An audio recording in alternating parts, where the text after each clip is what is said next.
Berkenaan dengan garam ni bahaya ke? Okey, baik. Ni antara masalah yang saya selalu jumpa lah untuk orang yang mengalami Waalaikumsalam mengenai yang mengalami masalah GGA ni.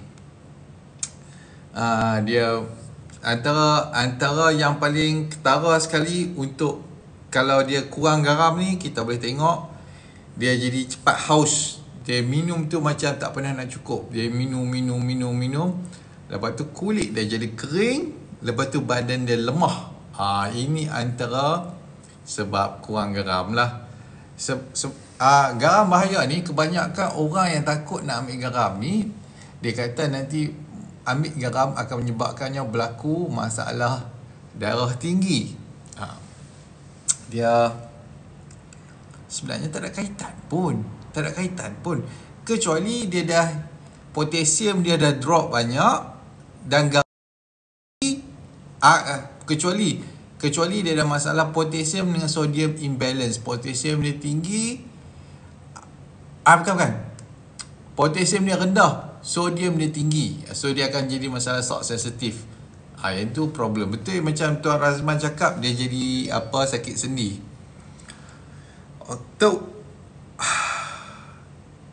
Kalau untuk contoh orang berpuasa, intake garam tu kena cukup lah. Makan, dia tak perlu pun nak buat thank you Syah, thank you very much Syah. Okay, untuk orang berpuasa, dia punya pengambilan garam ni tak perlu pun nak buat air garam tau. Contoh ambil air garam, lepas tu ambil air tu, lepas tu letak garam dalam tu, lepas tu minum. Tak perlu pun buat macam tu. Pastikan makanan tu tak tawar. Itu sahaja. Kalau makanan tu tawar, bermaksud dia kurang garam lah. Dia kena adjust makanan tu dengan lidah dia. Sebab lidah ni akan beritahu sama ada orang tu kurang garam ataupun tak. Carpal tunnel. Okey, tak apa. Sekali kita sembang untuk carpal tunnel lah. Okey. Apa dia? Garam. Orang tu makan garam. Puasa. Saya lupa. Okey. Satu lagi orang yang nak balance, kita guna sensor kita ni, guna lidah lah. Guna lidah. So kalau kita nak makan tu dalam MBB ni senang saja. Dia punya formula mudah. Makan bagi sedap. Makan bagi betul, makan bagi sedap, makan bagi kenyang. 3 benda ni saja. Kalau makanan tu tak sedap, makanan tu tawar, bermaksud dia memerlukan garam yang lebih lagi lah dalam dia punya masakan tu. So jangan garam, pakai garam biasa saja pun tak ada masalah. Guna garam biasa saja. Kalau nak style lagi, pakailah Bahar Salt. Bahar Salt ni, okey. Kalau kita guna garam biasa ni orang kata garam laut dah. Dia 99% adalah sodium. 99.8% adalah sodium, garam lah. 0.2% adalah mineral. So kalau Bahar Salt ni, dia lain sikit. Dia 75% sodium, 25% lagi mineral. So yang tu dia lain sikit lah. Okay. So kegunaan garam ni adalah untuk regulate kita punya fluid, kita punya cecair dalam tubuh badan ni. Kalau kita kurang garam, kita tak boleh nak retain. Thank you very much Hakim, thank you very much Hakim. Okay, kalau kita kurang garam, apa yang akan berlaku? Kita tak boleh nak simpan air tu dengan proper lah. Kita akan jadi sedang haus, kerja nak minum saja. Lepas tu kulit ni, kalau kita gaul sikit Dia dah jadi putih-putih kan.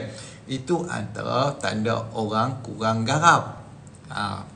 Okey, garam ni kena ingat kawan dia adalah gula. Bila kita makan garam, dia kena ada gula baru dia boleh absorb cantik. Kalau orang tu buat diet kurang gula pula, itu satu hal lagi. Bermaksud gula ni bukannya kita ambil macam ni macam ni gula, tak. Kita boleh dalam minuman. Itu sahaja. Dan pastikan minuman tu bila kita minum kita rasa puas. Kita nak itu sahaja. Thank you very much. Kita nak rasa puas. Tanpa gula yang mencukupi, kita tak boleh absorb garam. Ingat, sebab tu minuman electrolytes macam 100 plus ke apa segala benda, dia ada gula dalam tu. Kerja dia untuk absorb garam. Ingat Sebab tu dalam MBB ni kita ajar orang untuk selepas makan tutup dengan air manis. Itu sahaja. Dan benda ni akan solve banyak problem.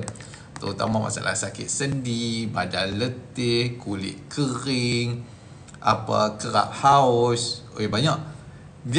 Kalau dia satu lagi, kalau terlampau manis sangat minuman pun akan menyebabkan berlakunya haus. Sebab apa? Sebab bila kita ambil gula dan jumlah yang sangat, dia jarang jadi bila kita buat macam air sirap ke, air limau kasturi ke, air asam boy ke, dia tak akan jadi impossible jadi. Yang dia akan jadi, contoh kalau dia macam beli minuman yang dah siap dengan gula tau. Contoh seperti air jus, air buah yang dalam kotak dekat pasar raya tu, nama dia Pil Fresh ke apa segala benda yang dalam kotak macam ni. Dia punya gula dan jenis lain lah. Gula dia jenis fructose. Fructose dia ni pula cukup tinggi, cukup champion. Kalau minum air macam tu, dia akan jadi kerap haus. Minum sikit saja pun dah haus. Sebab fructose dia sangat tinggi. Fructose ni gula lah, senang kata. Dia fructose ni galactose campur dengan polysaccharide. So combination dua ni jadilah fructose. Bila gula yang lebih masuk usus kita dalam tempoh yang cepat, kita punya tubuh badan tu dia akan kata, banyak gula ni. Apa yang aku perlu buat? Aku perlu cairkan gula ni. Dia akan ambil air daripada kita punya cells pergi kepada kita punya usus untuk cairkan gula tersebut. So bila kita drain secair daripada kita punya sel, kita akan jadi kekurangan air lah. Itu satu hal lah. So gula ni setakat buat air sirap tu minum lah lepas makan, dia tak akan jadi masalah kecil manis. Impossible jadi kecil manis. Okay, saya tengok nota saya. Okay, garam ni juga dia chloride. Kerja dia antara dia adalah untuk buat kita punya asid hidroklorik, kita punya asid perut. So kalau kita kurang, orang ada masalah GGA ni kan, kurang penghasil asid perut sebab badan kita stres kan. So antara cara dia, masakan tu bagilah sedap. Itu sahaja. Tak perlu pun nak buat macam sebelum makan tu ambil garam buka lidah apa semua, tak perlu. Okey, saya orang kata iaitu sunnah Nabi. Betul. Kena ingat sebab apa Nabi Muhammad SAW praktis macam tu. Sebab garam pada zaman tu sangatlah mahal. Sangat mahal. Daripada dia punya tempat, daripada baginda punya tempat duduk tinggal tu, dengan nak pergi beli garam tu, dia ada satu benda yang sangat mahal. So cara untuk menjimatkan dia adalah macam tu, ambil ada garam kat situ sikit, ambil letak kat lidah untuk pembuka selera. Bagus tu bagus. Tapi kalau kita garam ni dah available dan dengan orang kata murah saja, beli kedai je berapa, taklah. Orang kata murah je, benda yang semua orang ada dah lah ni kat rumah. Buat je dalam masakan, settle dah masalah tu dah. Okey. Dan dia juga untuk maintain kita punya pH garam ni. Kalau kita kurang garam, darah kita akan nak ke alkaline. So problem banyak akan berlaku kat situ. Dia akan kacau kita punya sodium potassium punya pump, yang mana involve dalam kita punya connection saraf ke otot kita. Apa yang akan berlaku? Sebab tu apa yang berlaku bila kita kurang garam, kita jadi masa cramping. Senang cramp. Sekali nak betih nak cramp, paha nak cramp, belakang nak cramp, tangan nak cramp, jari nak cramp. Sebab kebanyakan masa kurang garam lah. Dan sodium potassium pump ni juga bantu, bukan, sodium potassium pump ni juga adalah benda yang bantu, bukan benda yang bantu, benda yang menghasilkan kita punya ATP, iaitu kita punya tenaga. Sebab tu bila kurang garam, badan kita jadi lemah, badan kita jadi sakit, kita jadi fatigue. Garam juga bantu untuk proses penyerapan gula untuk kita punya tenaga. Kalau kita kurang garam, kita tak boleh absorb gula dengan betul, mana kita nak dapat energi.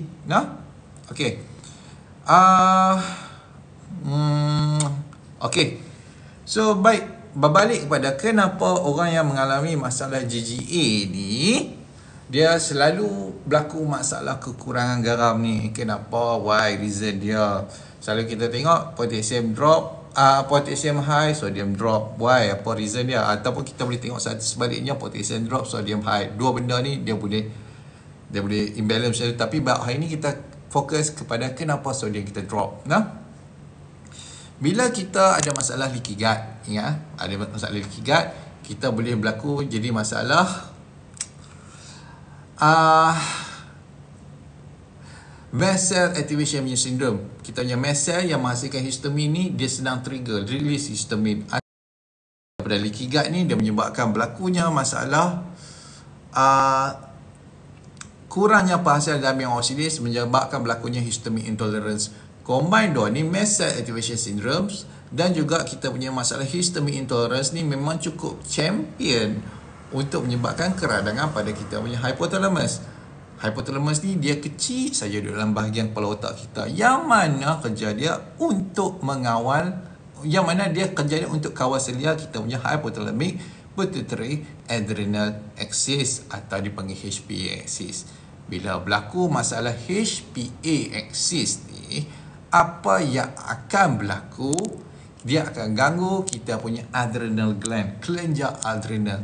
Bila kelenjar adrenal kita terganggu, apa yang akan berlaku adalah dia akan mengganggu penghasilan aldosteron. Bila kekurangan penghasilan aldosteron, aldosteron ni guna dia adalah untuk menyerap semula garam pada kita punya buah pinggang.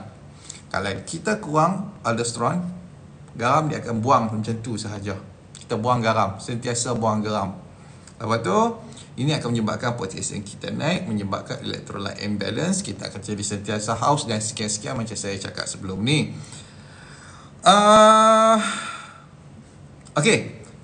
Tips satu lagi, kalau nak tahu kita kurang garam, antara petanda dia adalah kita craving nak makan junk food. Itu saja. Kita craving nak makan junk food. Saya teringat Auntie Anne, lepas tu teringat nak makan kuih-kuih, teringat nak makan chips yang masin tu, potato chips tu, Mr. Potato tu, ataupun apa-apa saja benda yang masin. Apa-apa saja benda yang masin, dia nak benda tu, dia nak makan benda tu. So cara untuk counter benda ni adalah makan macam biasa, MBB. Lepas tu habiskan dengan air manis. Dia akan reda benda kita punya ketagihan nak makan kerepek macam Cik Nizam Kamal bagi tahu. Kalau saya tengok orang tu, dia punya pattern, dia tunjuk kat saya, "Hak ni boleh makan tak ni?" Dia tunjuk kerepek kat saya. Lepas tu kata tak boleh.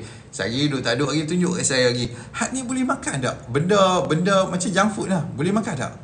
Saya kata tak boleh. Saya tunjuk lagi, Had ni boleh makan tak? Yang ni kita tahu dah badan dia memang kurang garam kalau jenis macam ni ya. So saya akan tanya, cuba sikit apa gaul-gaul kat kulit tu, dia naik putih banyak tak? Kulit tu rasa kering tak? Rasa nak merekah tak? Lepas tu saya akan tanya dia, apa kerap haus tak sekarang ni? Lepas tu dia kata, oi, haus, minum air banyak, lagi minum air banyak lagi jadi haus. Okey, tips lagi, bila kita minum air lagi banyak,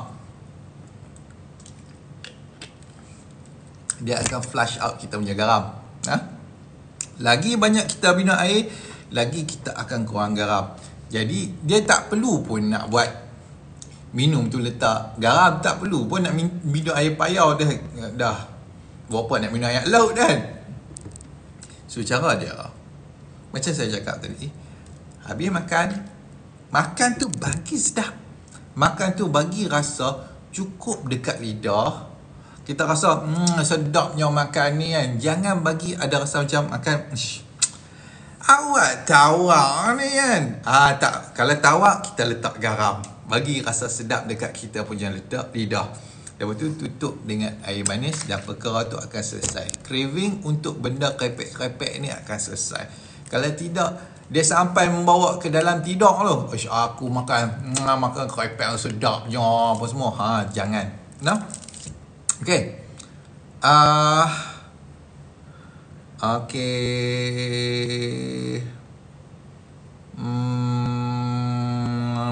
Okay, settle lah untuk bab garam noh.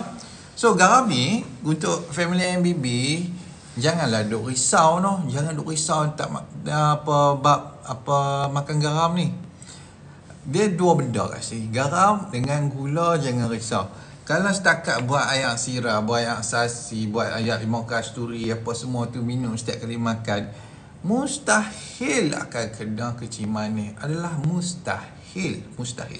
Sebab bab kencing manis ni dia bukan disebabkan oleh masalah gula. Nanti saya explain bab tu juga pula nah. Okey.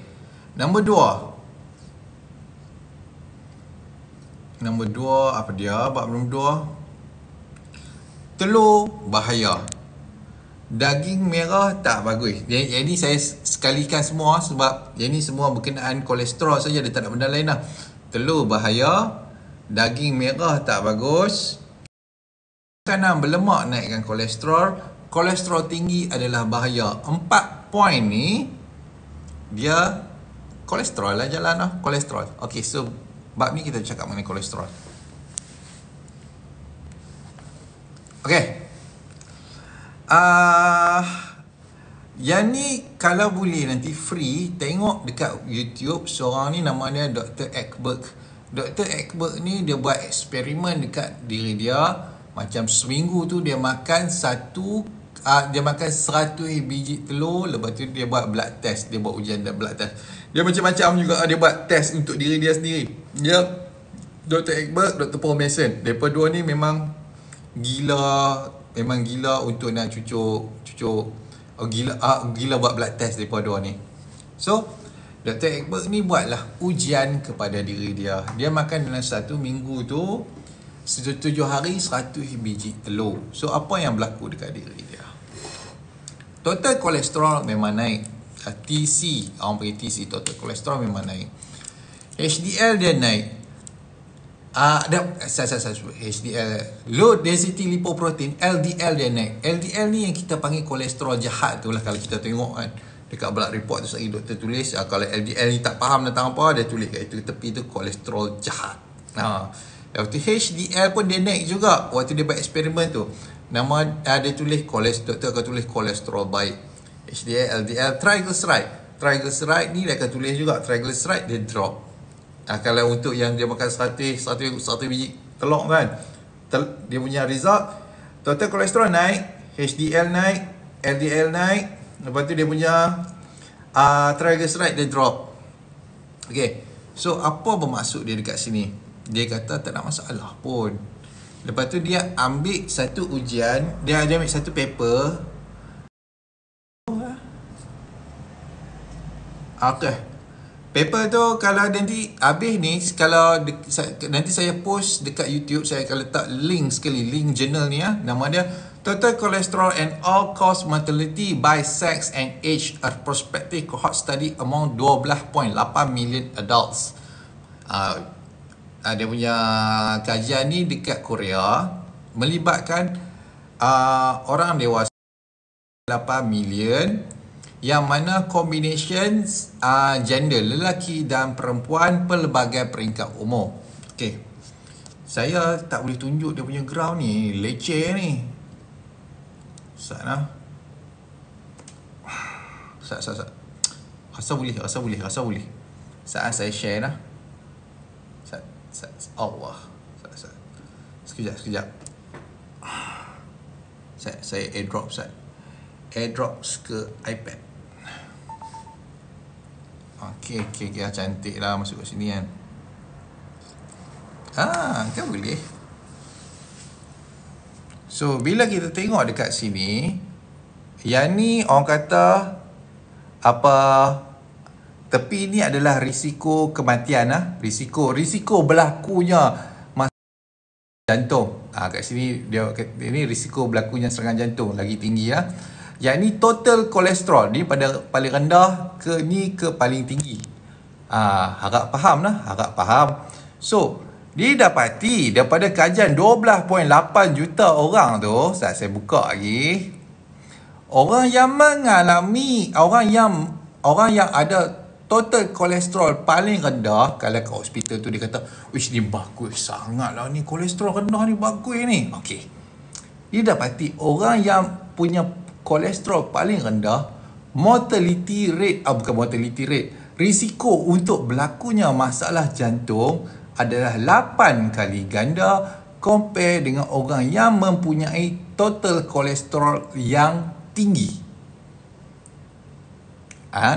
Yang ni lagi paper ni saya letak dekat YouTube, semua orang boleh tengok. Okey. So kalau kat sini kita tengok total kolesterol, dia lagi tinggi kolesterol tu, lagi rendah untuk berlakunya masalah jantung. Tetapi dekat ujung ni pula, kenapa bila kita banyak sangat kolesterol ni, kita punya risiko untuk berlakunya masalah jantung tu meningkat semula. Okey, dia ada trik dia dekat sini, kita kena faham juga. Okey. So untuk peringkat permulaan ni tak apa, kita tengok, kita consider, kita peduli kat sini. Kalau ujung ni, bila dia buat kajian balik, dia dapati orang yang dekat hujung ni, dia ada satu lagi condition, iaitu masalah diabetes sekali dekat hujung ni. Dia akan correlate semua ni lah. So saya explain satu-satu balik. So harap semua faham benda tu. Nanti kalau tengok paper ni baru faham tau. Kalau tidak, dia tak faham nanti. Teori terbalik ni, dia bukan teori, yang tu dah paper dah, orang buat research dah pun bab ni. Okey.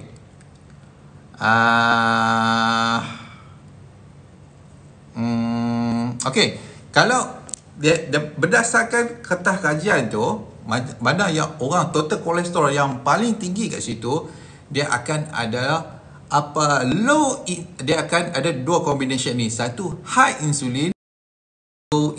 Bermaksud orang ni pra-diabetik ataupun dah memang diabetes dah. Saya tak ulang bagi pelan. Ulang bagi pelan bahagian mana? Tak apa, kita habiskan dulu. Lepas tu kita sembang balik noh. Okey.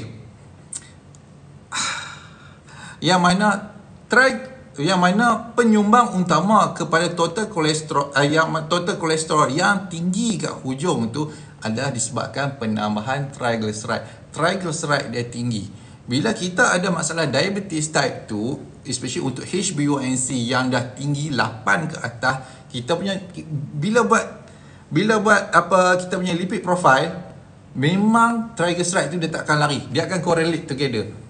Lagi tinggi kita punya bacaan HbA1c, iaitu bacaan glycation ni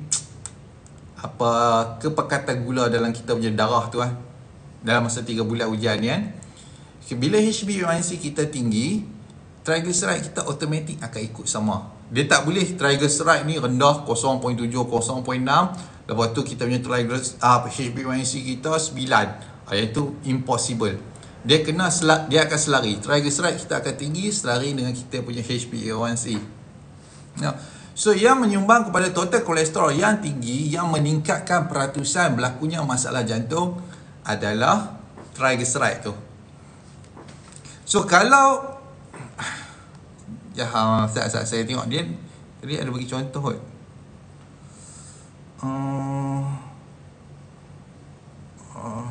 Okey. Dia tak ada contoh. Tak. Dia ada satu lagi kertas ni. Saya pun lupa kertas saja. So ada satu lagi paper ni juga menunjukkan bila dia omit, bila dia buang orang yang mengalami masalah diabetes, buang daripada graf ni dia akan flat kat bawah ni. Lagi tinggi kita punya total kolesterol, lagi rendah akan berlakunya masalah serangan jantung. Okey. So, satu benda lagi. Orang akan tanya, dah tu macam mana yang research sebelum ni yang kata total kolesterol tinggi ni akan menyebabkan berlakunya masalah risiko serangan jantung. So, yang ni Dr. Egbert explain dalam dia punya YouTube. Dia kata, cuba bagi saya kertas kajian yang mengatakan total kolesterol tinggi ni adalah penyebab berlakunya masalah serangan jantung. Dia kata ada beberapa yang bagi kat dia paper yang mengatakan total kolesterol menyebabkan berlakunya lagi tinggi total kolesterol akan menyebabkan berlakunya masalah serangan jantung tanpa funded by syarikat pharmaceuticals. Itu cerita dia. Sebab kebanyakan paper yang dikeluarkan yang mengatakan total kolesterol menyebabkan berlakunya serangan jantung wajib ada syarikat pharma subfunded dia punya kertas kajian tersebut. Dah? Cuba tengok, cuba cari balik. Sebab saya ada list ni, nanti saya akan sertakan sekali, no? Okey. So, benda ni dia akan menjawab, kalau faham semua benda ni, satu lagi. LDL. Okey, LDL kenapa tinggi dengan pemakanan bila kita makan daging, bila kita makan makanan berlemak, kita makan telur banyak, kenapa LDL kita naik? LDL kita wajib lah naik sebab kita include benda yang orang kata memang akan raise kita punya kolesterol, betul? Tetapi LDL kita kena tengok sama ada dia adalah pattern A. Pattern A ni orang kata LDL yang gebu, cantik, tak ada masalah, ataupun pattern B. Pattern B ni dia dah start, orang kata start rosak. So testing dia, antara test yang kita boleh buat adalah nama dia NMR lipoprofile. Yang mana yang paling dekat sini saya tahu ada dekat Australia. Nak hantar kena bayar 3,000 kot kalau tak salah saya, untuk kita tengok kita punya size partikel LDL kita, sama ada dia besar ataupun dia kecil. Kecil ni orang kata oxidize dah lah. LDL ni kita oxidize, rosak, satu disebabkan proses glycation akibat kandungan gula dalam darah kita tu cukup tinggi, yang mana tak ada kaitan pun dengan gula yang kita makan. Yang ni saya beritahu siap-siap, dia tak ada kaitan pun dengan gula. Kalau kita ambil ayat gula kan, kita minum ni meningkatkan bacaan gula dalam darah kita tinggi, tak ada kaitan langsung. Orang memang akan kata benda ni paradox ataupun kontradik dengan pengetahuan awam. Pengetahuan umum saya tak peduli pun, mampu happy lah sebab aku buat research bab benda ni kan. Nanti saya akan buat keluar buku bab ni, saya akan buat keluar buku, saya tulis sign nama saya. Waktu tu kalau orang nak maki silakan. Okey, dia tak ada kaitan pun gula dalam darah tinggi, dia tak ada kaitan dengan intake gula secara oral, tak ada kaitan langsung. Kalau gula darah kita tinggi, selalunya disebabkan oleh proses gluconeogenesis, penguraian berat otot daripada kita punya sumber tenaga. Sebagai kita punya sumber tenaga. Yang ni mana orang diabetes ada masalah ni, orang yang terperangkap dalam simpatetik dominan ada masalah ni. Kita boleh tengok pada segi fizikal dia, tangan dia jadi kecil.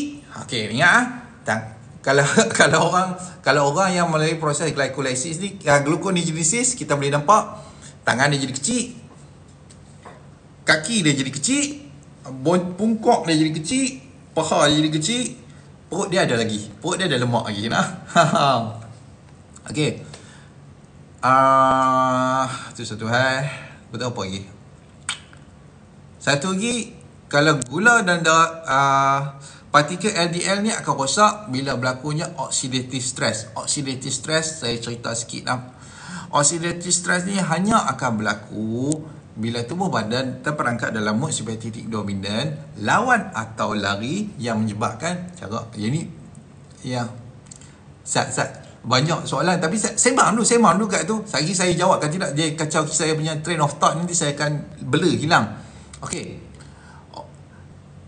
Kalau oxidative stress, yang oxidize kita punya partikel LDL tu yang jadi, lepas tu daripada pattern A jadi pattern B yang jahat ni, merosakkan tubuh badan ni, adalah disebabkan oleh kalau badan kita terperangkap dominan, iaitu stres dalam tempoh jangka masa yang panjang, yang mana dia akan menukarkan cara penukaran glukos kepada mengganggu cara penukaran glukos kita kepada tenaga. Bermaksud dia akan menggunakan jalan yang berlainan daripada badan kita tengah relax. Sebagai contoh, kalau badan tengah stres, dia akan melalui proses penukaran gula kepada tenaga dalam keadaan kekurangan oksigen. Ini dinamakan sebagai glycolysis anaerobic glycolysis, dalam keadaan kurang oksigen. Bila ini berlaku, dia akan ambil kita punya glukos, produce energy, tapi dia ada byproduct, produk sampingan. Dia berkeluar byproduct sampingan. Produk sampingan dia adalah hydrogen ion. Hydrogen ion ni dia boleh berkumpul. Bila dia berkumpul, dia punya hydrogen ion accumulation menyebabkan berlakunya masalah acidosis. Bila berlakunya masalah acidosis, dah kita start acidic sikit, dia akan pergi dekat kita punya sel, dia akan inflame kita punya cells. So, kita akan membebaskan reaktif oksigen species, dan time ni dia akan laju saja spread inflammation ni dekat kita punya tubuh badan. Laju saja, sebab benda ni kalau dia start nama reaktif oksigen species, benda ni akan sentiasa cari benda untuk dia legapkan dia punya ikatan kimia tu. So dia akan cari, so dia akan oksidas satu kita punya badan. So benda ni akan mengganggu kita punya insulin reseptor pada kita punya cells. So bila insulin reseptor terganggu saja, gula tak boleh masuk. Bila gula tak boleh masuk, dia akan pump insulin kita lagi banyak untuk pump gula ni masuk. Tapi disebabkan masalah histamine intolerance, dia akan pergi kepada kita punya pancreas, inflame kita punya pancreas, menyebabkan berlakunya beta cell kita dormant. Beta cell ni yang menghasilkan insulin. So kalau kita tengok orang kecil manis, graf dia macam ni tau. Start stress, okay, ni kata, okay, start stress, dia spike tau insulin tu. Tapi lama kelamaan insulin tu akan start drop. Lepas tu gula ni akan start naik. Macam tu. Orang ni, kalau dia tak makan, kita tahu orang kecil manis ni cukup takut lah nak makan gula. Dia pun tak makan gula. Ada yang sampai takut tak makan nasi langsung. Tapi gula dia macam tu. Sebab tu gula ni kalau ke hospital, kalau apa untuk ke hospital lah, ada hospital ni ada yang pandai. Tapi kalau secara general yang disebut sebagai chronic progressive disease, bermaksud satu penyakit yang tak ada ubat. Ubat dia makan ubat lah, boleh kontrol situ je lah. Macam tu. Gula dia kan sentiasa naik, makan ubat. Mula ambil metformin dah kurang berfungsi, dia ambil glycoside pun dah tak jadi. Lepas tu dia combine dua benda tu, lepas dua benda tu tak jadi, lepas tu start cucuk insulin, cucuk lah berapa unit, lepas tu naik unit tu dia kau naik,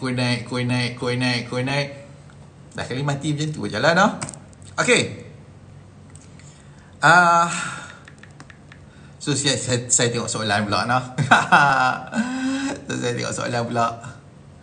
Okay, kita tengok pada atas soalan. Okay, kita tengok soalan pada atas. Bagi senyum dulu sikit, kakak pengen tengok. Okay lah, saya senyum dah. Waalaikumsalam. Orang rambut baru dia nampak profesional sikit, sebab nak kena jumpa orang kerajaan 2-3 hari nak akan datang ni. Nak minta funding sikit, kena handsome sikit lah. Kalau rambut serabai tu, dia berkata tak boleh percaya. Okay, kurang garam boleh menyebabkan sakit sendi dan otot. Ya, betul, dia akan menyebabkan muscle cramping. Bos, kapal tanah ni kita buat topik dia sendiri. Nanti kita buat topik dia sendiri sebab panjang nak explain tu. Kita bagi habis dulu kita punya point-point malam ni. Okey, dalam ni ada yang sebab JJA boleh, dalam ni ada yang tuli. Sebab JJA boleh bagi terjemahan. Tuli ni macam mana? Marah mak saya ni kalau tak faham tentang apa tuli.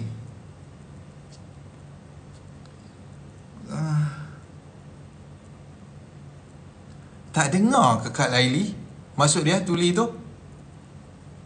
Kau macam mana? Sebab Allah, saya tahu apa tuli. Oh, deaf. Dia tulis translation bahasa Melayu, bahasa orang putih baru faham. Deaf maksud dia pekak lah. Ya, betul. Antara ni adalah disebabkan oleh mania disease punya syndrome. Orang kata mania disease lah, bukan syndrome lah. Mania disease. Okay, macam mana berlaku mania disease ni?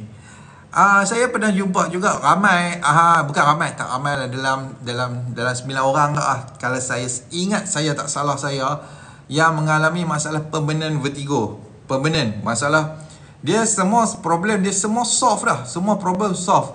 Dia tak pening, dia perut dia tak ada angin, dia boleh makan kenyang, dia boleh tidur okey, mood dia okey, cuma dia pening sentiasa.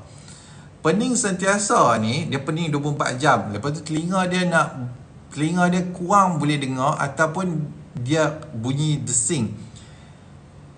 Perlu ingat, kalau kita ada masalah histamine intolerance ataupun histamine intolerance dalam tempoh jangka masa yang sangat panjang lah, dia akan ganggu kita punya salus paruh bulat dalam kita punya telinga ni.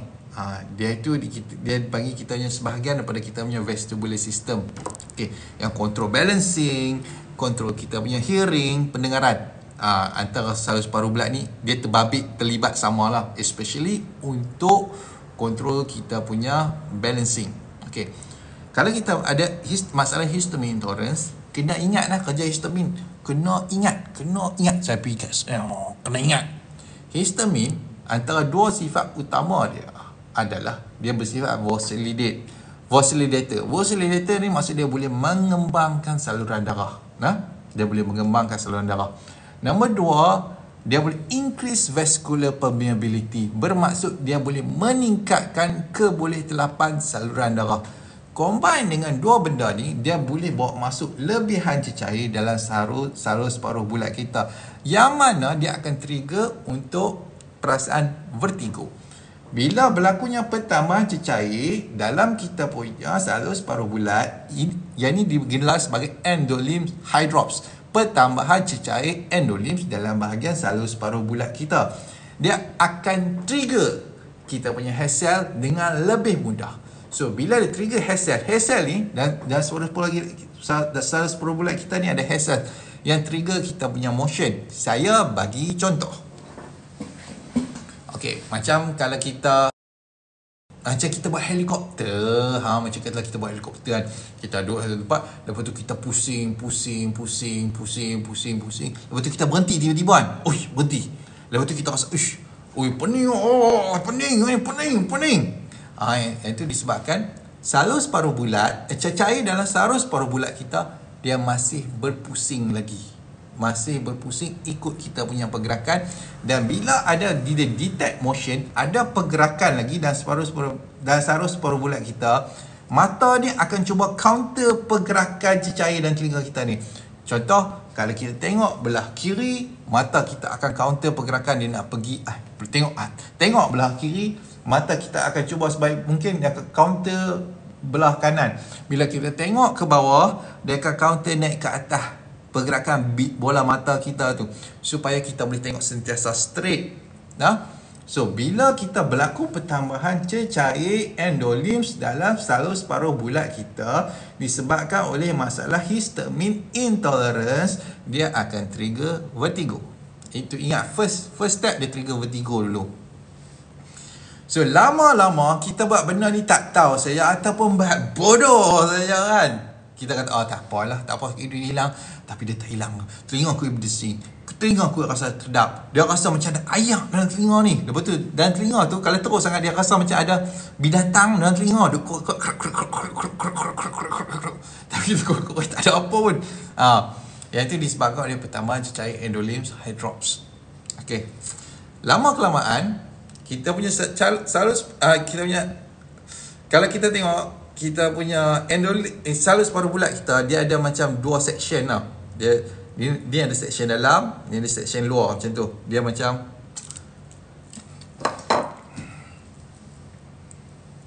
apa nak bagi contoh macam ni, ada satu botol kat sini, lepas tu ada satu botol lagi kat luar. Okey.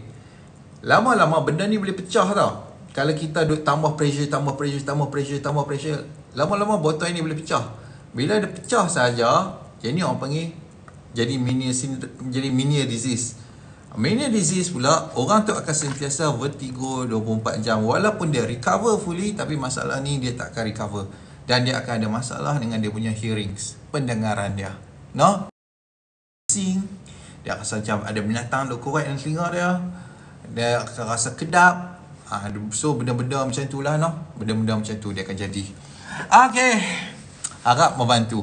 So kita, sebab tu kalau untuk orang yang silap makan, terutama yang GGA ni kan, dia silap makan, contoh dia pergi makan kacang ke, dia pergi makan toge kan, awal-awal bawa MBB dia pergi belasah toge, dia pergi belasah apa kacang soya banyak sangat kan, pergi belasah tempe kat atas, lagi duduk pasal apa pening ah. Oi, pasal apa pening. Yang tu problem sebab masalah histamine intolerance trigger endolymph hydrop, pertambahan cecair dalam saraf separuh bulat dia, create masalah vertigo. Okey nah. Kalau tak faham tanya, orang tak faham pun saya explain, tapi insya-Allah boleh faham. Okey. Kita tengok yang masalah kembung sakit perut, boleh ke minum manis? Boleh, tak ada masalah, silakan. Tapi nak minum manis tu, trik dia kena ingat betul-betul ya saya pesan ni. Kita minum manis hanya lepas makan. Directly lepas makan kita tutup dengan air manis. Waktu perut kosong jangan minum air manis. Lagi dia nak berangin, confirm punya. Sebab apa? Sebab bila perut kita kosong, kita minum air manis, kita punya digestion tu pun slow juga. Dia start, bakteria tu akan ambil kita punya gula, ferment ni menapai, menjadikan gas, no? Okey. Jom collect takarul mana pula ni? Waalaikumsalam Tuan Zali Pahang. Okey, untuk Cik Leo, patut pun dulu masa simptom teruk dulu kerap haus. Ya, betul. Benda ni common. Benda ni sangat-sangat common. Saya jumpa banyak sangat kat orang. Kalau dulu zaman tahun 2020, saya akan suruh orang ambil garam, tapi efek dia lambat. Tapi jadi juga, tapi efek dia lambat. Saya akan suruh buat garam minum lambat. Jadi tapi lambat. Dan tak sedap. So cara dia yang paling simple sekali saya buat adalah tutup makan dengan air manis dan pastikan makan tu tak tawar. Itu sahaja. Pastikan makan tu tak tawar. Okey, saya tengok soalan. Soalan lagi. Sebelum kita habis lagi. Waalaikumsalam. Suka minum air sejuk lagi. Masalah. Cuma kalau macam, okey, air sejuk ni dia boleh create kejutan juga kat badan. Okey tu okey, tak ada masalah. Cuma kalau ada orang GGA, dia tak tahan nak minum air sejuk, jangan minum air sejuk. Tapi kalau dia tahan minum air sejuk, belasahlah air ais, tak ada masalah. Okey. Kalau ganti krepek, kalau ganti gula stevia boleh ke? Gula stevia tak jadi. Sebab stevia dia merangsang reseptor manis. Ingat, dia merangsang reseptor manis. Dia benda yang tak ada kalori, merangsang reseptor manis pada kita punya tekak dengan kita punya hidung untuk create rasa manis tu.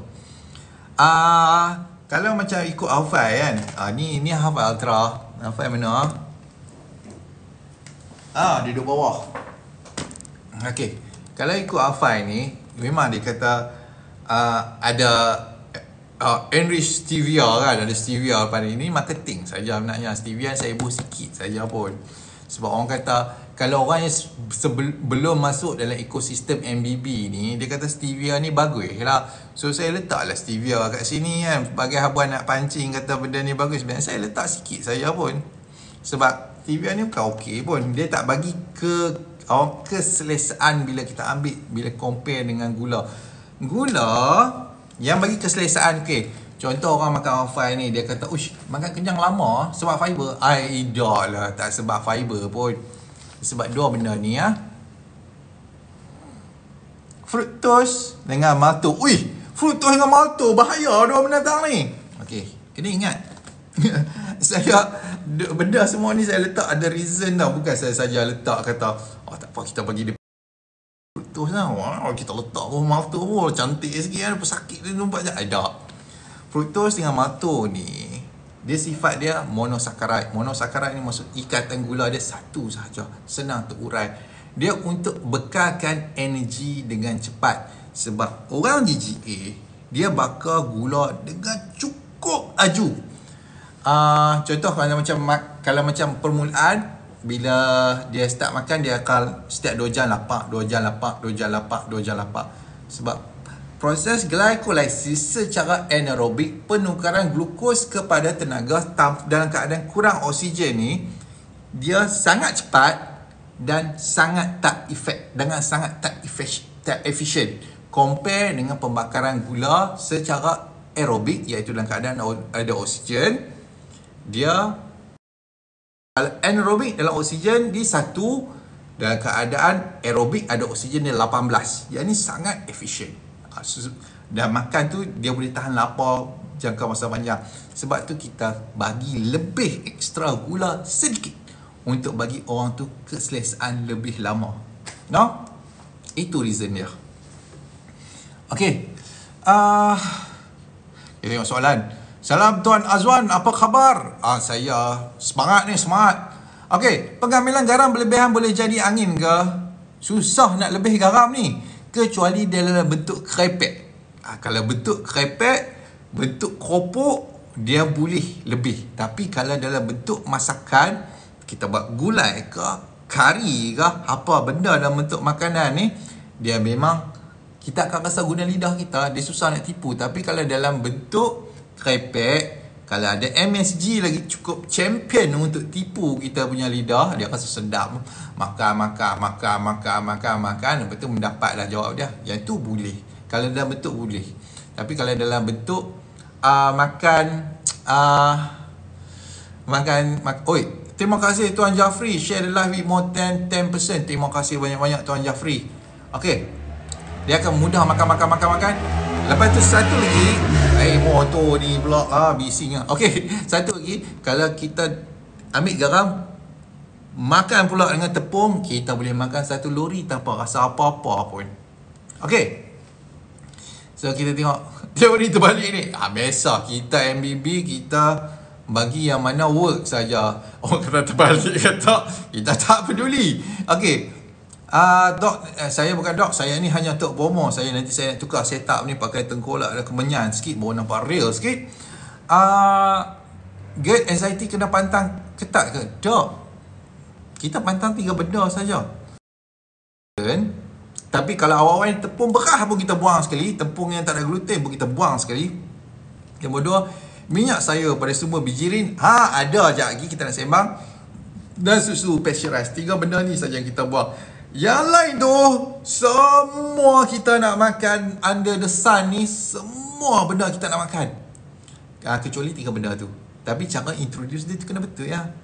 Cara introduce dia tu kena betul. Kalau cara introduce dia salah, sekejap lagi mendapat lah. Contoh macam dia MBB masih beginner, kotak hafal ni, yang first pun tak habis lagi. Lepas tu dia dah start dah makan brokoli, dia dah start dah makan toge, dia dah start dah makan kailan. Lepas tu dia start makan buah banyak. Sebab dia dengar, orang kata orang GGA ni kena makan buah banyak ni, baru okey ni, baru sihat ni. Lepas tu dia buat mendapat lah. Dia ada level. Dia ada level MBB beginner, MBB intermediate, MBB advanced. So dia ada level. So benda ni kita kena tengok satu persatu, no? Okay, Tuan Razman, Sebelum join MBB saya memang skeptikal diet tinggi fats ni, tapi bila dah amat alhamdulillah GGM pun sah, badan tak gemuk pun. Sebab Tuan Razman banyak membaca sekali. Faham dalam grup cakap kena pantang ketat. Dia tak perlu pantang ketat. Kita MBB ni, kalau kita rasa kita tengah berpantang, ataupun yang words yang paling saya takut adalah salam tuan, saya ni simptom banyak, saya dah MBB ketat-ketat dah ni, pasal apa saya jadi macam ni. Dengar MBB ketat-ketat tu saya kata dah seorang lagi MBB tak betul ni. Sebab MBB ni dia tak ketat, dia satu diet yang loose. Cuma kita kena faham dia punya konsep dengan idea. Teori dengan dia punya konsep, dan kita boleh manipulate semua ni. Makan sedap-sedap, kita makan gulai, kita makan kari, kita makan masak lemak, kita makan segala benda, tapi kita kena tahu cara dia. Okey, ahli sukan pun LDL tinggi. Ya, betul. Okey, kolesterol baik LDL ke HDL? Dia tak ada kolesterol baik, dia tak ada kolesterol jahat. Kedua-dua ni ada keperluan dia masing-masing. Kedua-dua ni ada keperluan dia. Okey. Akhirnya tanya Half-Five Plus ibu mengandung boleh minum tak? Okey dah. Soalan pada Imah Dahlia. Half-Five Plus ni, masa isteri saya mengandung, hari-hari dia minum Half-Five ni. Hari-hari dia minum Half-Five. Tapi saya tak bagi orang luar minum Half-Five. Sebab apa? Semasa mengandung sebab apa? Sagi tak ada, ataupun suplemen MBB ni saya malas nak bagi ambil lah. Sebab apa-apa, sagi dia kata, ni sebab makan Half-Five lah aku jadi macam ni, aku tak mau lah makan Half-Five lah. Lepas tu nak saman aku lah apa semua. Saya malas nak melayan drama-drama macam tu.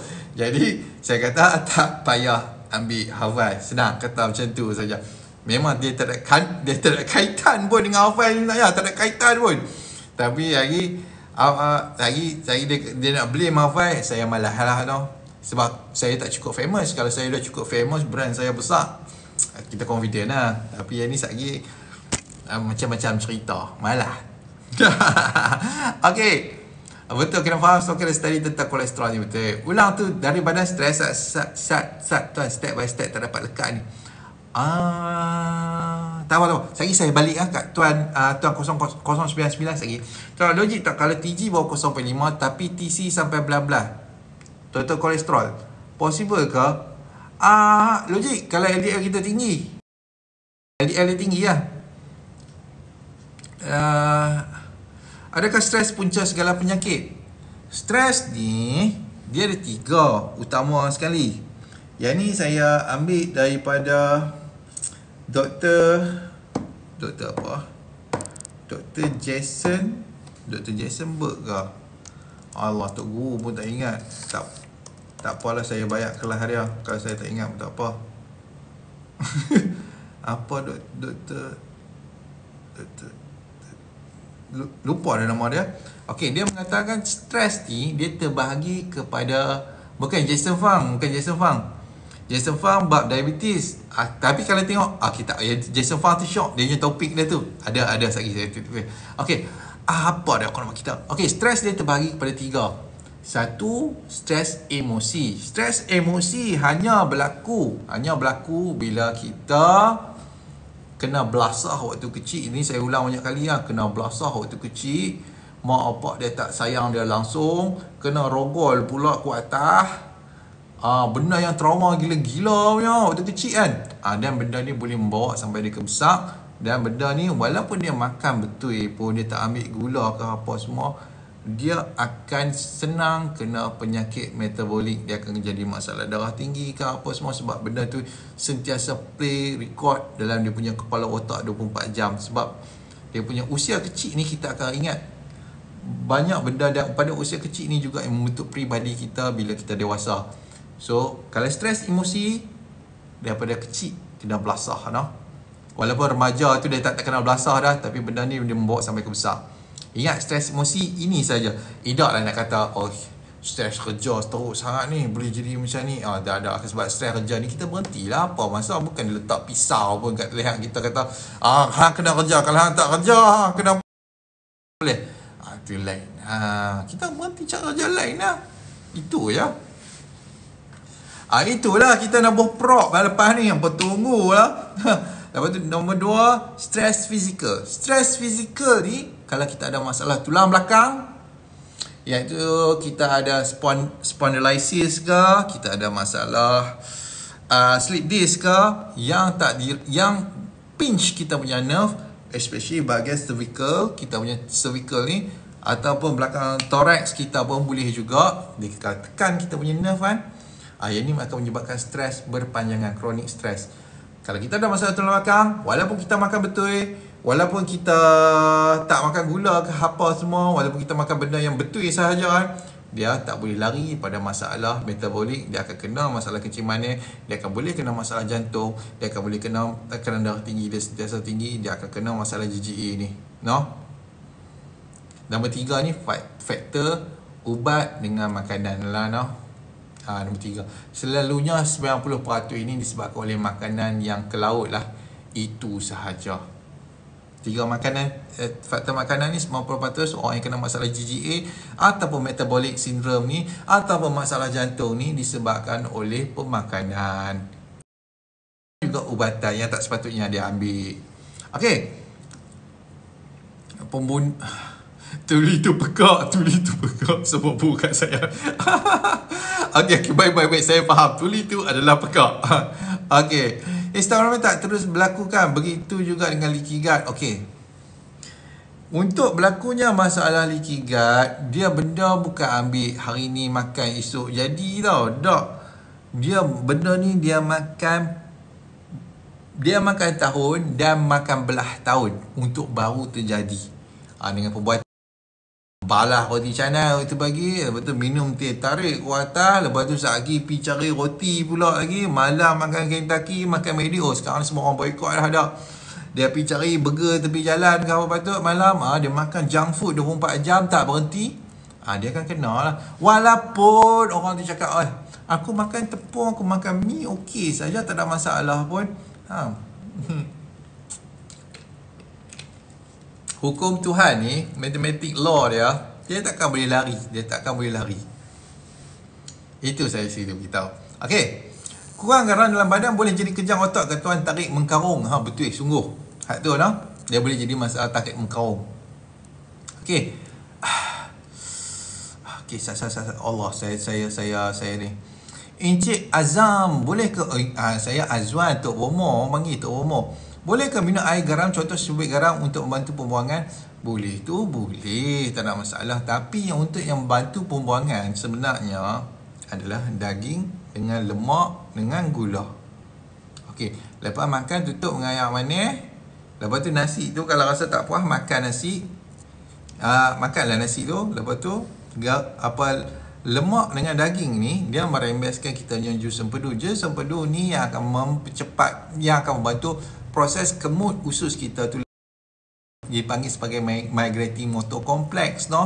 So kena buat kena makan daging, makan lemak. InsyaAllah senang buang air besar. Saya hyperhernia dah sekarang, umur baru 20-an.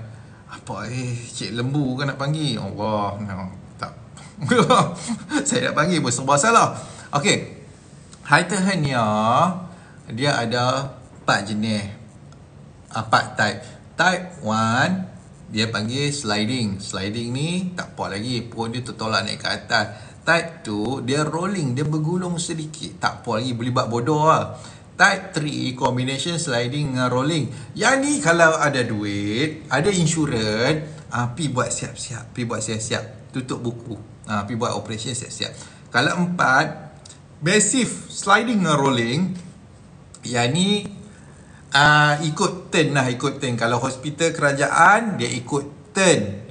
Tapi saya kalau boleh kita nak percepatkan, sebab bila ada combination sliding dengan rolling berlaku, dia boleh menyebabkan kita punya perut tu mati, sebab dia block kita punya saluran darah kepada sebahagian kepada kita punya perut, dan perut kita tu boleh membusuk sebab dia mati dah.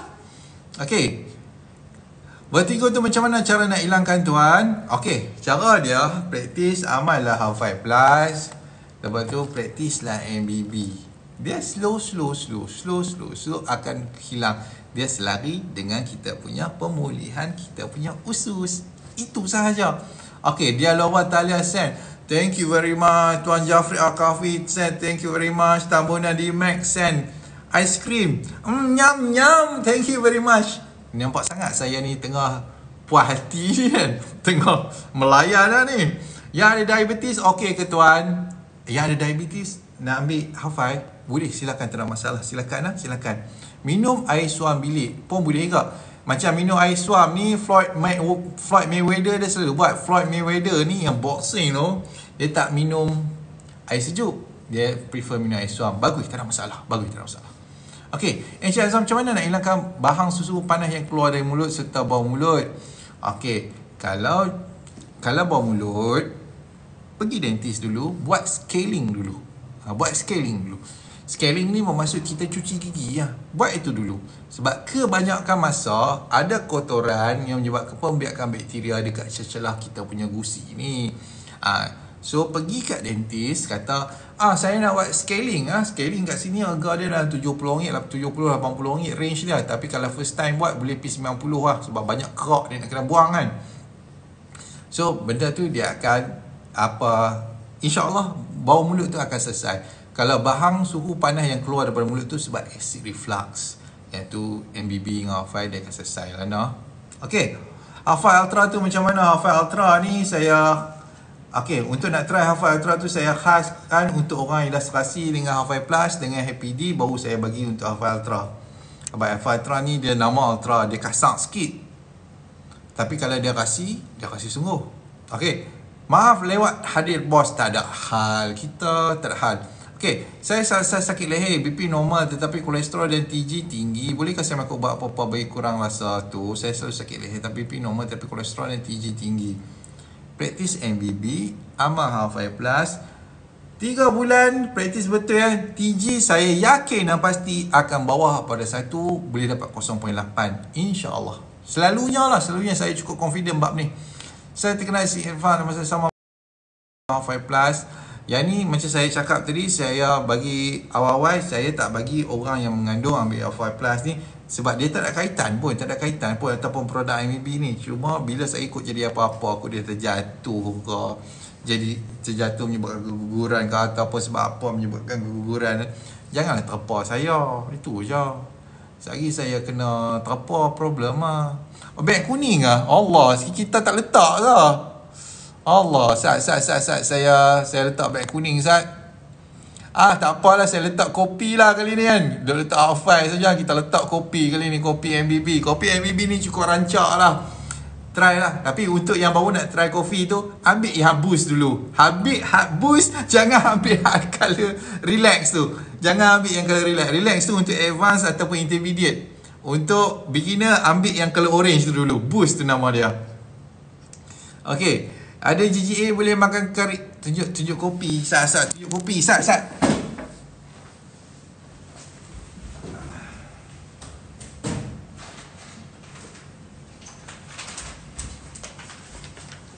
Okay, kopi sampai. Hak ni kopi MBB. Dia boost. Hak ni dia ada campuran untuk susu cendawan rimau, yang mana dia mengurangkan penghasilan histamin. So, untuk yang ni sangat serasi untuk orang newbie sahaja. Untuk newbie saja tau, untuk newbie. Ni untuk newbie, sesuai untuk benda ni. Yang ni untuk nanti untuk intermediate dengan advance, dia ada ashwagandha sekali lah. So, kalau untuk newbie, hak ni. Ingat, RM44 saja, ada 20 secet dalam ni. Okay. So, 10-6 minit dah ni. Saya ingatkan nak buat setengah jam lah. Tapi orang ramai, saya sebab rancak, saya tak panjang je lah. Okay, minyak sayuran. Okay, kita balik kepada topik kita, minyak sayuran. Minyak sayuran ni jenis macam dia ingat formula dia senang. Kita hafal dia punya teori, kita tahu dia punya idea, kita tahu dia punya konsep, kita boleh manipulate. Minyak sayuran yang problem adalah daripada sumber bijirin. Kalau dia guna bunga matahari, kalau dia guna benda daripada jagung, pada grains orang panggil, jangan ambil sebab dia tak stable, dia rancid, dia bersifat oxidize, dia boleh. So kita tak ambil. Kalau nak ambil minyak ni, ambil daripada buah. pada buah. Buah ni contoh macam minyak zaitun, minyak kelapa sawit, minyak kelapa darah ni boleh. Tapi kalau untuk buat masak, paling stable sekali adalah minyak kelapa sawit. Ingat, paling stable sekali minyak kelapa sawit. Guna minyak kelapa sawit kalau untuk buat goreng. Minyak zaitun, dia heat point dia rendah dan dia pedas, tak kena dengan kita punya lidah. Minyak zaitun ni bukan kita punya makanan ruji, so jangan duk ambil lah, jangan duk ambil.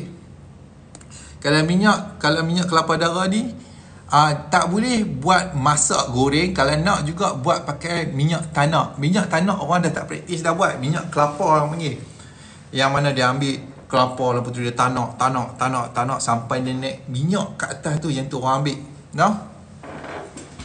Okey. Itu elakkan berjemur panas. Elakkan berjemur panas ni sebab kes vitamin D sajalah. Okey, satu lagi tips saya bagi untuk orang GGA, janganlah pergi berjemur tengah panas pukul 10 sampai pukul 2 petang tu kata untuk vitamin D. Kalau berjemur pun buat jadi rentung saja, confirm rentung. Nak berjemur ni bukan kita perlukan panas tu, bukan kita perlu panas. Kita perlukan sinaran UV, ultraviolet light. Ultraviolet ni dia akan rangsang kita punya bawah kulit kita. Dia ada sejenis kolesterol yang saya pun lupa nama dia. Dia akan transform kepada CCF, cholecalciferol. Cholecalciferol ni dia akan bawa kepada kita punya hati jadi 25 hydroxy cholecalciferol. 25 hydroxy cholecalciferol ni dia boleh pilih dua jalan waktu tu. Sama ada nak pergi kepada kita punya sel imun, dia transform jadi 125 hydroxy cholecalciferol. Yang ni boleh digunakan oleh kita punya tubuh badan untuk imun, ataupun dia pergi ke kita punya buah pinggang pula. 25 hydroxy cholecalciferol tu dia pergi ke kita punya buah pinggang, transform jadi 125 hydroxy cholecalciferol, iaitu vitamin D untuk kegunaan tubuh badan. So dia ada dua, satu untuk imun, satu untuk kegunaan tubuh badan secara general. Jangan pi jemur tengah panas, nanti rentung. Kita hanya perlukan sinaran UV tu sahaja, UV light. Kita bukan perlukan heat, kita perlukan UV tu. Okey. Jangan berkaki ayam kena tanah. Tak ada apalah, nak jalan-jalan je lah, tak ada masalah pun. Cuma janganlah bagi kaki luka, lepas tu pijak tak nak, main kuman lah pula kan. Itu je. Okey. Tak boleh berpuasa kalau gastrik. Ni betul. Ni saya setuju. Nak berpuasa, ni tak perlu pun lah. Kalau orang GGA tahu sendiri kalau dia tak makan, dia boleh pergi sampai masuk ICU.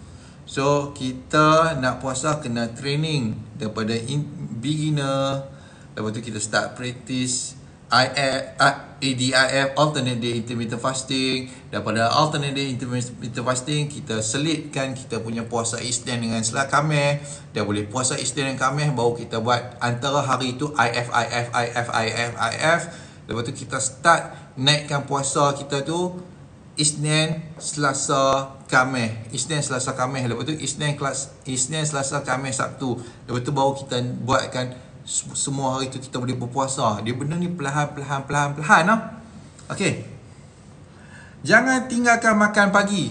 Untuk orang GGA, betul, jangan tinggalkan makanan pagi. Dia kena breakfast. Sebab cara penggunaan gula dia sangat rapid. Dia pun kena makan. Kalau tak makan, nanti ketak badan, jadi berangin, jadi sasau, jadi tak ketahuan. So makan. Jangan paksa kurang makan. Yang ni saya ingatkan untuk GGA. Jangan paksa kurang makan sebab tak akan dapat benefit pun. Jangan paksa kurang makan. Bila kita praktis MBB, kita amal High Plus, lepas tu adalah 2-3 benda, Happy D pun semua ni, baru automatik kita akan tak rasa lapar. So kita akan secara semula jadi skip makan sebab kita tak makan. Itu je. Okay, rambut pendek dah tu nampak bertambah muda bos. Thank you very much.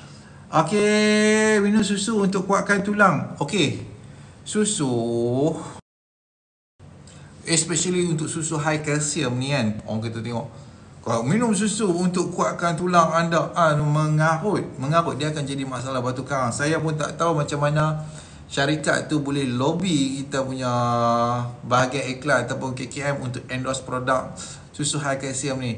Kita kekurangan kalsium bila kita kekurangan vitamin D. Sebab vitamin D ni kerja untuk serat kalsium. Kenapa kita kekurangan vitamin D? Sebab kita ada masalah dengan kita punya usus. Selesaikan masalah usus, kita boleh serap vitamin D, kita akan tak ada masalah kalsium. Tak perlu pun makan, minum susu. Dan satu lagi maklumat, satu lagi, genetik untuk orang South East Asia, untuk orang Asia Tenggara ni, kita memang bukan peminum susu. Orang Melayu ni bukan peminum susu. Dia bukan orang India. Kalau ada orang India dalam ni, orang India boleh lah minum susu. Dia secara genetically, mereka memang telah ditrain untuk minum susu. Tapi untuk orang Melayu ni, dia kekurangan enzim laktase. Dia tak boleh nak hadam laktos. Especially orang yang ada GGA ni. Orang yang GGA memang sangat sikit enzim laktase. Dia akan mengalami kesukaran untuk nak hadam laktos. So minum susu dia nak cirit. No? Okay. So yang lebih ni makanan berlemak naikkan kolesterol. Kolesterol tinggi adalah bahaya. Ni saya dah explain awal tadi. Nanti tengok balik. No? Okay. Dok tukar ni kena boprop. Okay, saya boprop. Okay. Okay, saya nak jawab lagi soalan. Banyak soalan ni, ya Allah. Sarah. Okay.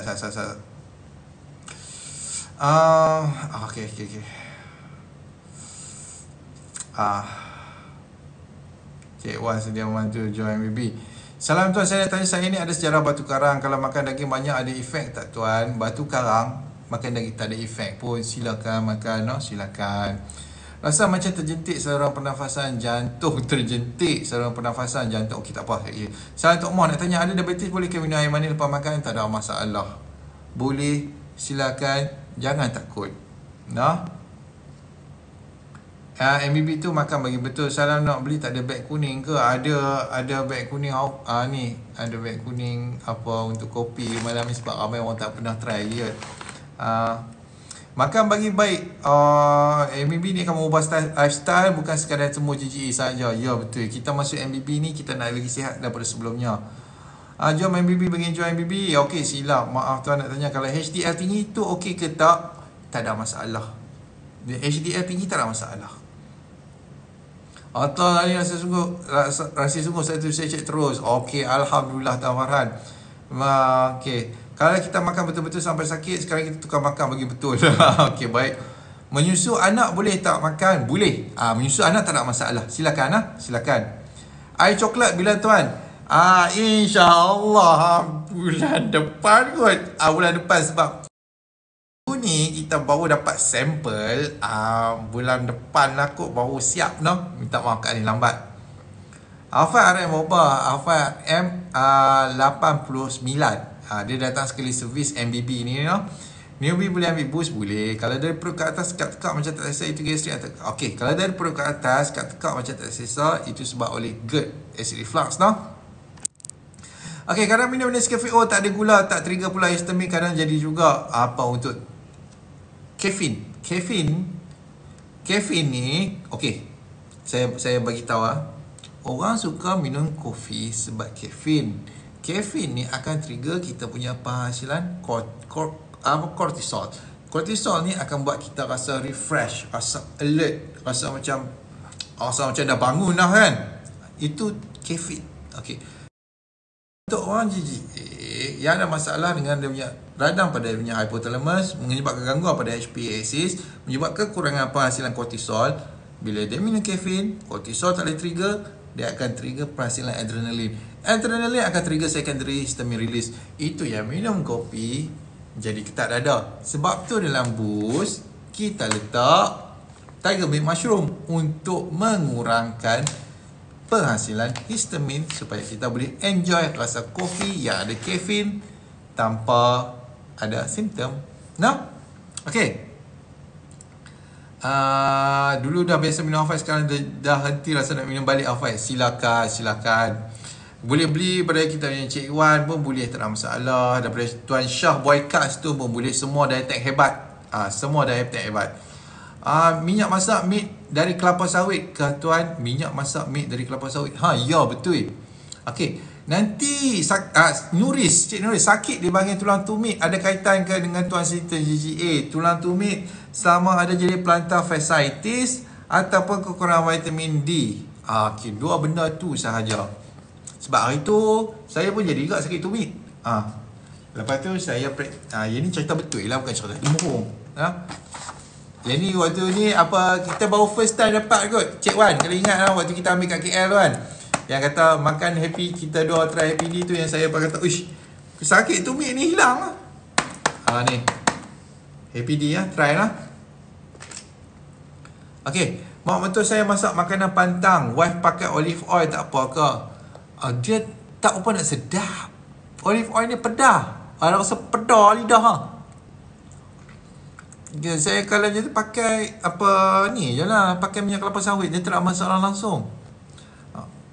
Beginner boleh minum kopi Hafai ke? Boleh. Tapi ambil yang color orange ni tau. Dekat ada beg kuning. Sila tekan beg kuning kat bawah lah. Boost ni. Okay. Buah naga boleh makan tak? Okay. Buah naga nak makan sama juga macam makan buah jambu, sama juga macam makan buah pelam. Ambil besar-besar ibu jari macam ni dan 3 ketui macam tu. Saya selit buat ulam. Masa makan nasi. Dia akan okay. Okay. Kalau bangun pagi kenapa lesu je tuan? Selalunya kalau bloated. Kalau bloated dia akan lesu. Sebab kita tidur tu kita akan burn energy dengan cepat sebab badan kita tengah stres. So cerita dia bangun pagi tu minum air urut bagi senawa sampai nafas rasa lawas dulu. Lepas tu makan, dia akan okey balik. Ataupun ambil off lah, ambil off pagi dulu. Tegang tekuk dan bau sebab apa yang sampai macam tulang belakang pun rasa sakit. Yang ni ada saya explain panjang lebar dekat saya punya TikTok. Dia panjang tau topik ni, tapi dia berkait dengan masalah histamine intolerance dan juga mast activation syndrome. Ada dekat saya punya TikTok. Saya pin lagi benda ni. Yang sakit belakang sampai tembus ke belakang. Aduh, ada. Tengok itu. Okey, buah naga boleh makan tak? Boleh. Macam saya cakap tadi, buat macam 3 ibu jari kita ni kan, besar-besar 3 ibu jari kita. Makan nasi dengan lauk. Dia jangan makan perut kosong. Ingat, dia punya tips jangan makan buah masa perut kosong. Simpan di belakang kepala otak. Ataupun bila tu tengok cerita drama Hindustan kan, duk lipat kain makan sikit buah, yang itu cari pasal. Jangan, tak boleh buat. Okey, bukan je sakit kat tulang tumit, tapi seluruh bahagian kaki terasa lemah. Ini ada kaitan gastrik ke? Okey, begini untuk Cik Nuris saya jawab. Bila kita terperangkap dalam mod simpatik, ingatlah, simpatik dominan, dia akan mengurangkan bekalan darah dan saraf pada pinggang ke bawah. Sebab tu bila my bloated, kembung teruk sahaja, jantung start debak laju, automatik kaki tu rasa macam jelly. So kita minum air, urut bagi senawa sampai rasa lawan. Lepas tu kalau ada candy waktu tu makan sikit, dia akan okey lah.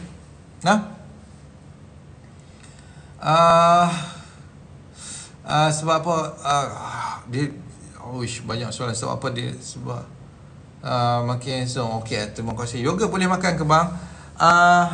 Yogurt boleh makan, tapi ambil waktu semasa kita makan, waktu kita punya meal time, kita selit sikit yogurt, dia okey, tak ada masalah. Tapi ambil plain yogurt, jangan ambil yogurt yang ada rasa. Okey. Makanan yang ada lengkuas boleh tak? Boleh, tak ada masalah. Kita nak potong lengkuas, kita nak buat dalam masakan, boleh. Nak potong bawang merah, boleh. Nak potong bawang putih, boleh. Nak letak bawang Holland, boleh. Nak letak halia pun boleh. Nak letak kunyit pun boleh. Minuman herba okey tak tuan? Lengkuas, halia, herba okey. Contoh saya ambil macam halia ni ginger okey.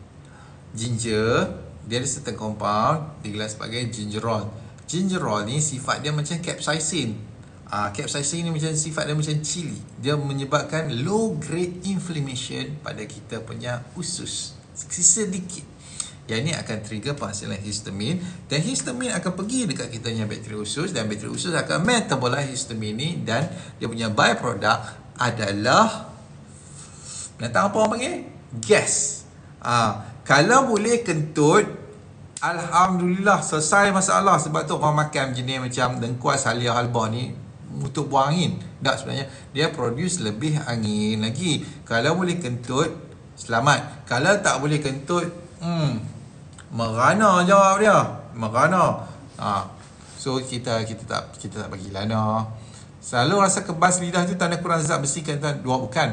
Itu sebab reflux selalunya. So Tuan Encik Azwan, kalau tang tabun sekali terjadi pasal apa? Tang tabun tu apa? Pemburuh kasih Tuhan. Saya tang tabun ni saya tak faham. Aku ada bahasa ajak tang tabun ni, minta maaf saya tak faham. Kalau boleh saya komen lah tang tabun ni. Kalau kolesterol tinggi tak apa ke, baru umur 26 tahun, tak ada masalah macam ni. Saya bagi formula lah, nak tahu okey tak okey. Sebab kalau kita nak buat test pun mahal. Kalau nak pergi buat test LDL partikel kita ni mahal. Kita ambil kita punya triglyceride TG tu, bahagi dengan kita punya HDL. Okey, kalau dia dapat result bawah pada 1.2, maksud kita bebas langsung dari HDL. Okey, kalau dia dapat result bawah pada 1.2, maksud kita bebas langsung dari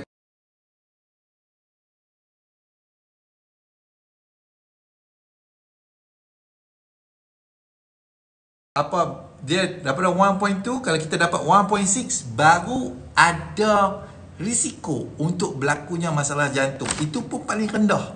Tetapi kalau dia naik sampai 1.6 baru ada risiko untuk berlakunya masalah jantung. Itu pun paling rendah. Tetapi kalau dia naik sampai 2,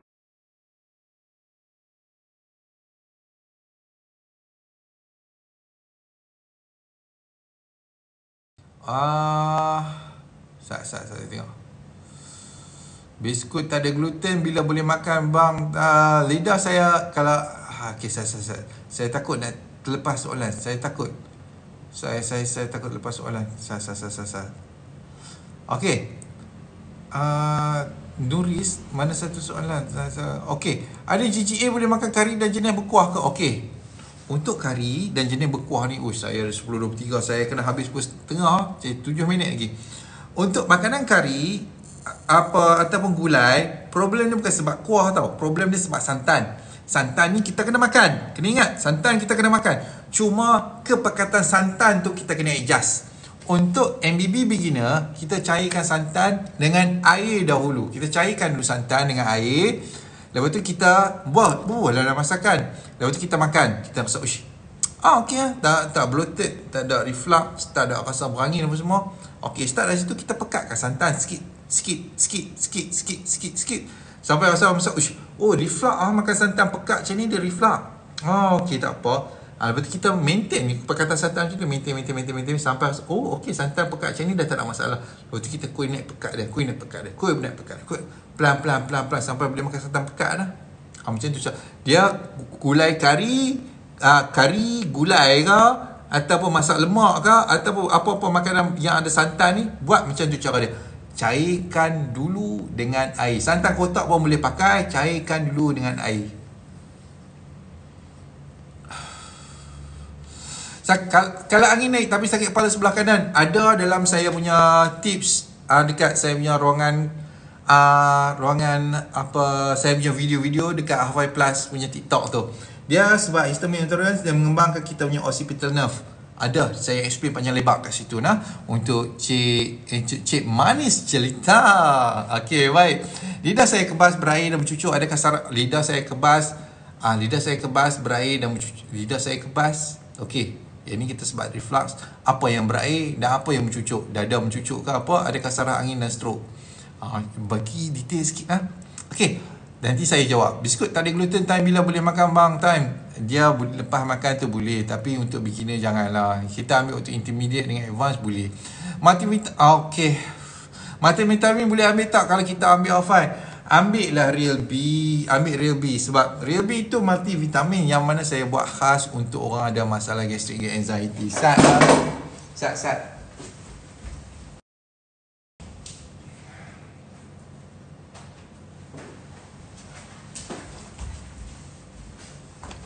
Okay, ni Real B, satu Real C partner dia, tapi ambil Real B ni. Real B ni kita ambil selepas kita makan Happy D. Sebab kalau kita ambil apa vitamin B tanpa kita introduce vitamin D dulu, ni vitamin D, lepas tu baru kita ambil B, macam tu cara. Vitamin D akan bantu absorption vitamin B. Kalau kita kurang vitamin B sebab kita kekurangan vitamin D. So bila kita top up vitamin B dalam keadaan kekurangan vitamin D, tak ada function lah. Sebab tu kita top up dulu vitamin D, lepas tu baru kita ambil vitamin B. Macam tu cara dia. Okay, baik. Roti semua tak boleh makan ke bang? Roti sourdough boleh, roti masam. Masalah pengandaman berkaitan tak dengan buah sir? Ya, betul. Sebab dia ganggu kita punya synchronize proses kebutuhan usus. Dia macam usus, bila kita kekurangan bekalan saraf dan darah kepada kita punya usus akibat masalah, akibat kita terperangkap dalam sympathetic dominance, stres ni, bila kita kemut usus, dia tak sync tau. Dia tak sync. Usus kemut tapi lubang dubur tak buka. Yang ni nak berdarah lah jawab dia. Okey. Ataupun lubang dubur buka, usus atas ni tak kemut pula. Selalunya dia tak sync macam tu lah. Yang ni dia sepatutnya dia kemut macam tu, zrup buka. Tapi kalau yang ni atas dia kemut, bawah dia tutup, buasi jawab dia. Kalau jadi rabun mata, ya betul, dia akan jadi rabun, lepas tu jadi silau sekali kat atas. Nah, ni akibat masalah JGA juga. Okey. GERD ni ada macam simptom sakit kronik. GERD ni memang sakit kronik pun. Sakit kronik ni bermaksud dia sakit dalam tempoh jangka masa yang panjang. Kalau acute, dia jadi sakit secara tiba-tiba yang teruk, macam serangan jantung kan. Macam tu kan. Itu serangan jantung tu acute, orang panggil akut. Tapi kronik ni maksud dia panjang, lama jadi nah. Okey. Saya call tak jawab, saya je nak tanya.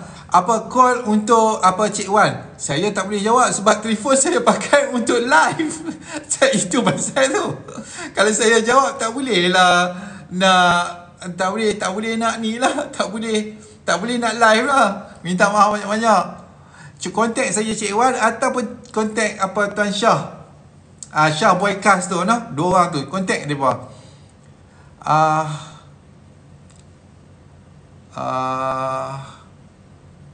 Okey.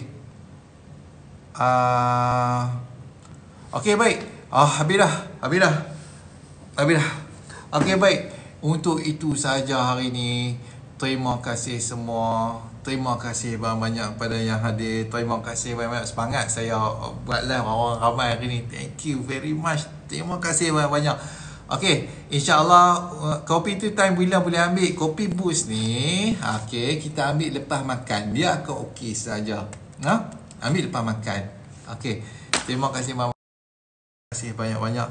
Okey, baik. Hari Khamis ni, insyaAllah kita akan live dengan Dr. Ed lah untuk berkenaan topik sekian-sekian yang kita pun tak tahu lagi nak cakap apa.